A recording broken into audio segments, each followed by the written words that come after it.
Hello दोस्तों, स्वागत है आपका एक नए ब्लॉग में। और आज हमारी मंजिल थी मध्य प्रदेश की एक ऐसी ऐतिहासिक जगह जहां पहुंचकर आपको सिर्फ खूबसूरती ही नहीं बल्कि हमारे इतिहास और संस्कृति की झलक भी देखने को मिलती है। और वो जगह है सांची स्तूप। रास्ते का अपना ही मज़ा था और घूमते घूमते आखिरकार हम पहुंच गए सांची। तो सबसे पहले हमने टिकट लिया और अपनी बाइक पार्किंग में लगाई। उसके बाद पैदल अंदर की तरफ बढ़े। अंदर जाते ही चारों तरफ हरियाली और सुंदर गार्डन और बहुत ही शांत वातावरण देखकर मन खुश हो गया।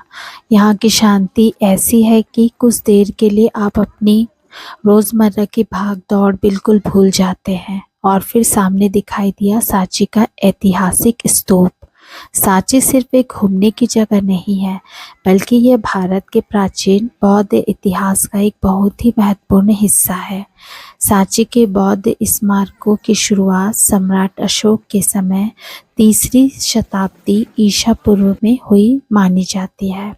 बाद में अलग अलग राजवंशों ने यहाँ कई मंदिर, स्तूप, विहार और दूसरे निर्माण करवाए। इसी वजह से सांची में आपको अलग अलग समय की कला और वास्तुकला एक ही जगह पर देखने को मिलती है। और एक दिलचस्प बात यह है कि उस समय बुद्ध की प्रतिमा को हर जगह इंसानी रूप में दिखाने की परंपरा नहीं थी, इसलिए बुद्ध को कई जगह प्रतीकों के माध्यम से दर्शाया गया।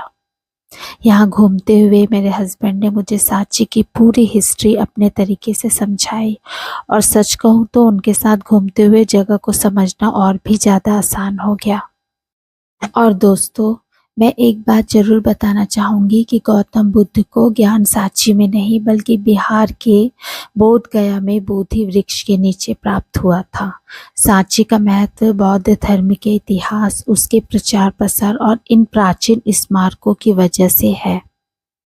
इसके बाद हमने पूरे परिसर को आराम से एक्सप्लोर किया, जगह जगह फ़ोटो और वीडियो बनवाए और इस खूबसूरत ऐतिहासिक स्मारक को करीब से देखा। फिर गार्डन की तरफ गए और वहां पहुंचकर तो हमारे चेहरे पर अलग ही खुशी आ गई क्योंकि वहां बहुत सारे प्यारे प्यारे रैबिट और डक थे।